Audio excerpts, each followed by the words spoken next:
In this tutorial we'll have a look at the transitions part of the Edit tab down here. So two areas to look at, mixes and wipes. Under the mix drop down there are various transition options to fade between shots and to fade shots up and down. And under the wipes, various transition patterns. There are two ways of adding a transition in a Mistika timeline. So let's just quickly look at both of those. In this cut here, I know that I have some handles on these shots. In fact, by dragging out with the left and right buttons, where we see a colour change, that's where the handles run out. And in fact, Mistika's default behaviour at that point is simply to freeze the shot, as we can see down here. So I'll trim it back to the edit.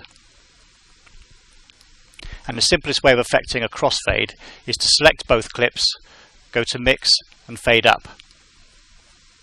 And as we can see, that's now done a cross mix between those 2 points. So that's using the hidden heads and tails of the shots. Double click to go back. The length of the transition is affected by one of two things. If I type a number into here, say 36, and select my transition, so long as use is on, this will now be the length of the transition that's applied, as we can see. If use is not on, then there's a preset default of how long a transition is. In this case it's 10 frames, and that's actually set under here, Edit, Setup, and the default duration. Also the default as to whether the transition is over the centre of the cut or to the left or to the right. I can extend transitions in the same way of extending clips, either by dragging with the left and right mouse buttons or equivalent pen buttons, or by using the trim functions.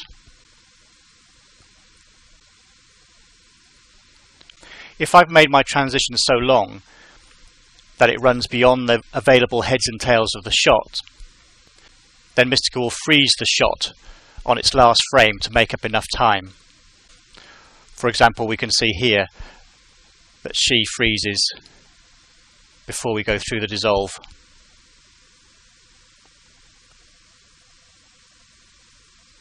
I mentioned there's two ways of adding a transition within the Mistika timespace. Let's have a look at the other one. What I'll do is just move up a little, select these shots and Alt drag to make a copy. The other method makes use of Mistika's flow of images within the time space. So in this case what I'll do is I'll stretch out my heads and tails to allow an overlap. And now from the mix I can choose fade up or fade down. In this case fade up, because I'm going from a lower track to a higher track. And this method works as well. As you can see in the monitor down here, we're getting a transition. Note that the transition has these scope lines, this area here, and it'll use these scope lines to find two inputs for its mix. I'm just going to realign it to this by selecting and pressing Tab, which is aligned to the left. There's pros and cons of either method of this. Both are easy to work with insofar as changing durations. This one is more akin to other nonlinear editing methods, but this one is arguably better in keeping with how Mistika controls images on the timeline. An example of the difference might be this. Let's say I was going to blur this shot. So in here I'll add a blur function. So I'll just give it some value.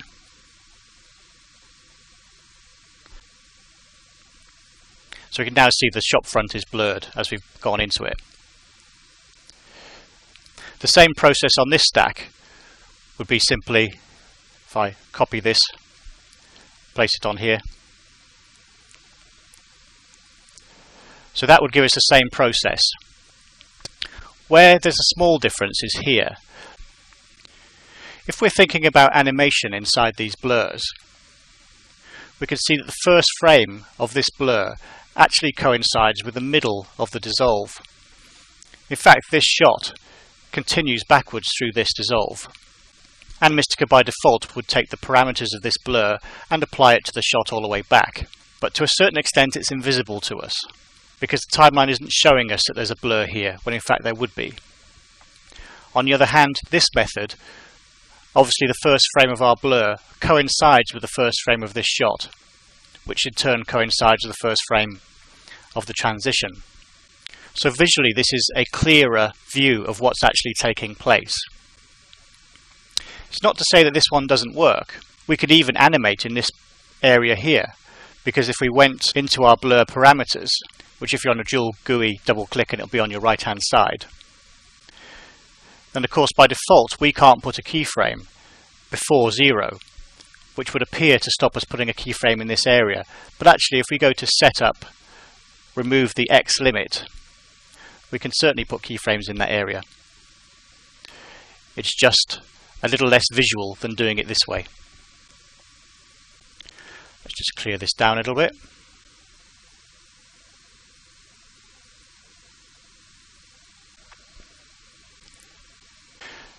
Fades can also be used with a single input.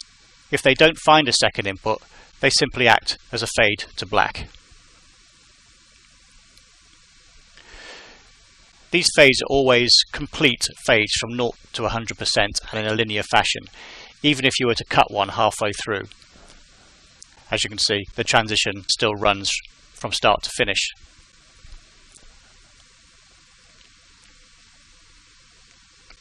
To have more control over the fade, we can use this nonlinear mix here. So if I take two shots, just going to line them together. I'm going to get the duration of that and set it to there to be the same. Select both together and add the nonlinear mix. The reason I selected both together, by the way, is you'll note that immediately the mix takes both clips as an input. If I'd only selected one, you can see it's only found one as an input, which of course I can manually drag down. Shift tab to align to the right. So you can see what we've got here is a half mix between the two images. The reason for that, if we have a look in the parameters and the curves, is we have one simple blend parameter for this effect, which we can just move from one end to the other to affect our mix. So it's quite handy to know that it's a normal 50-50 mix for when you're perhaps checking a guide against a conform or that sort of thing. We can also animate these points to make any kind of curve that we want. Insert a keyframe. So that's now just doing a normal fade as we did before. But let's say we wanted a soft start and soft end to our mix. Then we could select the points, go smooth tangents, flat tangents. As you see, that's now going to give a soft start and end to the mix. Or of course we could insert keyframes in between.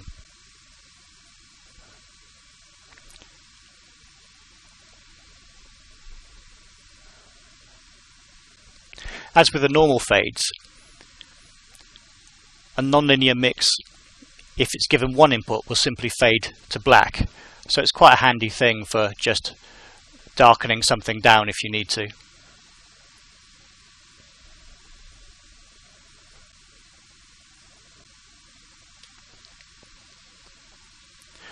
Multiple mix allows you to combine any number of different tracks together and allow you to give a different percentage mix to each of the inputs. So for example, let's bring in a third input, line those up, set the duration to be the same, and now selecting all three, I'll go to multi-mix. One thing we didn't look at in the tutorial about parameters was adding folders. A folder generally relates to the number of inputs that we have. In this instance we have 3 different inputs to this multi-mix, which means that we would want 3 different folders to give each of those inputs their own set of parameters. So folder, add folder, add folder. So we can now see that we've got a proportion of each of the 3 shots in our composite. And then simply from the 3 layers we can choose how much each of these commands of the total output. So quite a quick way of doing montage style comps. There are two other items to look at in the mix drop down. So let's just lose that. Just go back to two inputs. So an alpha mix basically derives a luminance-based key between the two shots and then mixes between those two. So you can see the brighter parts of the image are the last to leave in this particular cross mix. And the parts of the image that fade at a different rate are either defined by the luminance of the shot itself, or alternatively, if we set by luma to no, then it'll look for an alpha channel. And again, we'll cover that when we look at compositing, but if there are alpha channels on these shots, then the areas with the lighter alpha channels would mix at a different rate. We also have control for how we're clipping the luminance from the shot if we're doing our mix by luma.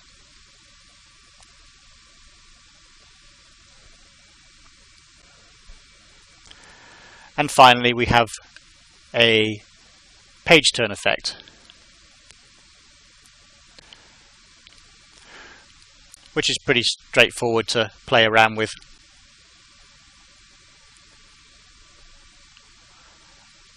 I'm sure that'll give you hours of fun.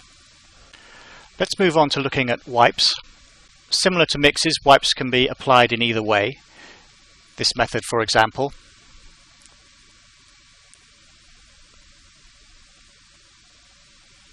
Or they can also be applied in layers like this.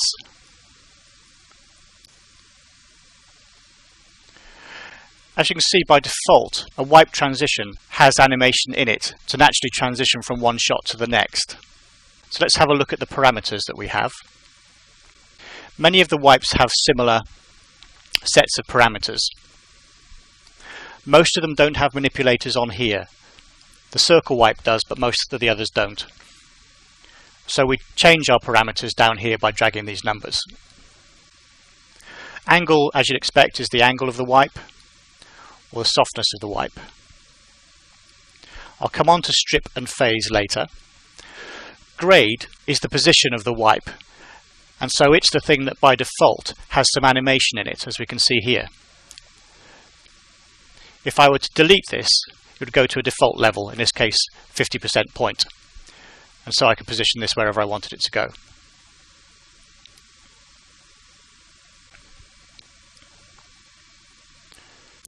Wipes also have a different function if they're attached with only one input. So this wipe now only has a single clip as an input. Unlike mixes, where a mix will assume the second input to be black and thus give you a fade to or from black, a wipe appears to do nothing initially. In fact, the wipe is actually bound itself to the alpha channel. We'll look at the alpha channel when we look at compositing.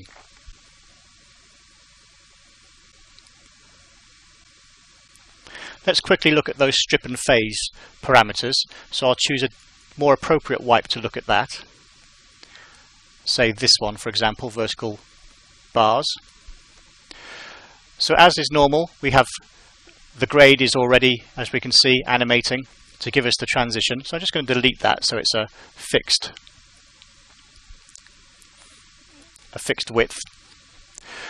So strip is the number of bars that we have.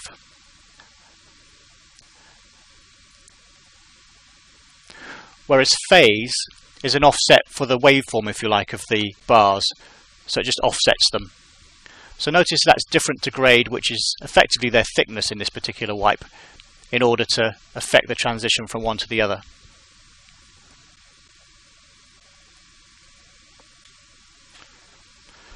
Some wipes are made of multiple folders. For example, this triangle one here. We can see there are actually multiple masks. Effectively what we have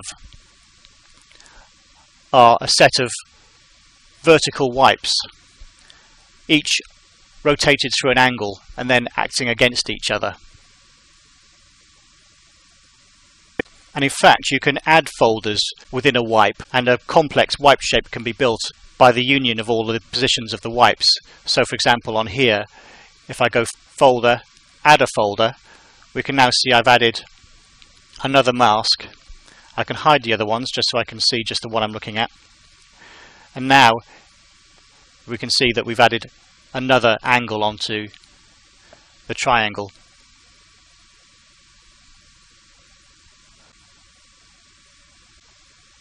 So using a combination of transitions, we can build some simple effects, and it's a good starting point to understand how we can manipulate images within the Mistika timespace. So for example, if I take this wipe, delete its default animation, and make lots of strips so it becomes a noise pattern. If I were to subtract that from the shot, I get that sort of effect. But perhaps it's too harsh, so maybe what I'll do here is insert into this line one of our nonlinear mixes, because we'll remember that if I double click here so we can see the result, it has a simple blend parameter. So by going up and down, because it only has one input, it's acting against black. So this can give me a control over my effect. So if I double click the result, but single click nonlinear mix so I can see its parameter, then I can control how strong the effect is that I'm putting on.